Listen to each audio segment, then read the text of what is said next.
حضرت صلی اللہ علیہ وسلم پر وحی کا ابتدائی دور اچھے سچے پاکیزہ خوابوں سے شروع ہوا۔ آپ خواب میں جو کچھ دیکھتے وہ صبح کی روشنی کی طرح صحیح اور سچا ثابت ہوتا۔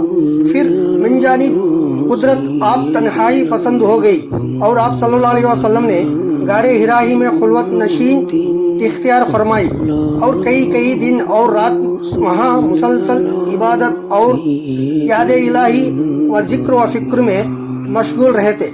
جب تک گھر آنے کو دل نہ چاہتا تو توشہ ہمراہ لیے ہوئے وہاں رہتے۔ توشہ ختم ہونے پر ہی اہلیہ محترمہ خدیجہ رضی اللہ تعالیٰ عنہا کے پاس تشریف لاتے اور کچھ توشہ ہمراہ لے کر پھر وہاں جا کر خلوت غزی ہو جاتے۔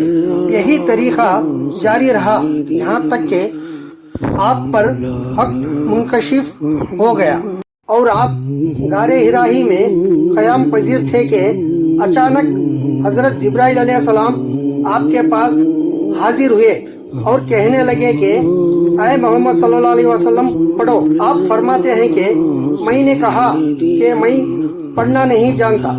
آپ صلی اللہ علیہ وسلم فرماتے ہیں کہ فرشتے نے مجھے پکڑ کر اتنے زور سے بھینچا کہ میری طاقت جواب دے گئی۔ پھر مجھے چھوڑ کر کہا کہ پڑھو۔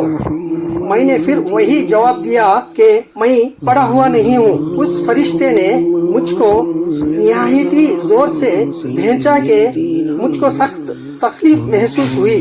پھر اس نے کہا کہ پڑھو۔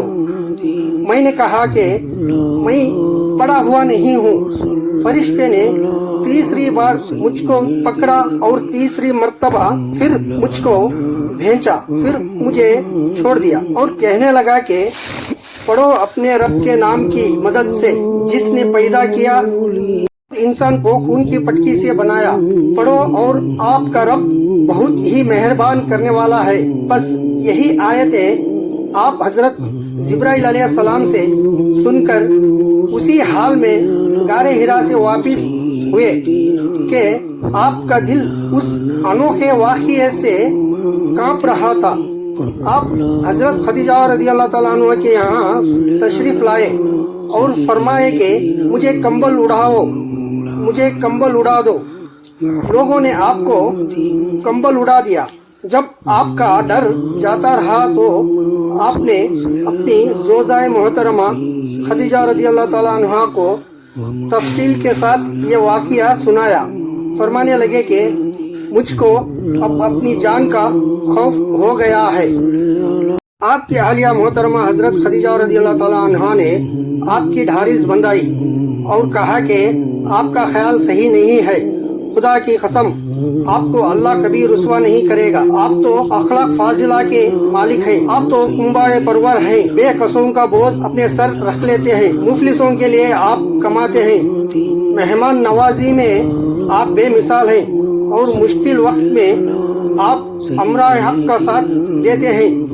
ایسے اوصاف حسن والا انسان یوں بے وقت ذلت خواری کی موت نہیں پا سکتا۔ پھر مزید تسلی کے لیے حضرت خدیجہ رضی اللہ تعالیٰ عنہ آپ صلی اللہ علیہ وسلم کو ورقہ بن نوفل کے پاس لے گئی جو ان کے چچا زاد بھائی تھے اور زمانہ جاہلیت میں نصرانی مذہب اختیار کر چکے تھے اور عبرانی زبان کے خاطب تھے۔ چنانچہ انجیل کو بھی حسب منشائے خداوندی عبرانی زبان میں لکھا کرتے تھے۔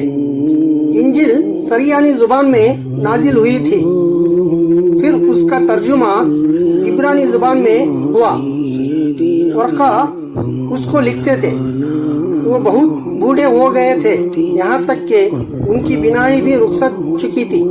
حضرت خدیجہ رضی اللہ تعالیٰ عنہ ان کے سامنے آپ کے حالات بیان کیے اور کہا کہ اے چچا زاد بھائی، اپنے بھتیجے محمد صلی اللہ علیہ وسلم کی زبانی ذرا ان کی کیفیت سن لیجئے۔ وہ بولے کہ بھتیجے آپ نے جو کچھ دیکھا ہے اس کی تفصیل سناؤ۔ چنانچہ آپ صلی اللہ علیہ وسلم نے از اول تاخیر پورا واقعہ سنایا، جسے سن کر ورقہ بے اختیار ہو کر بول اٹھے کہ یہ تو وہی ناموس معزز رازدان فرشتہ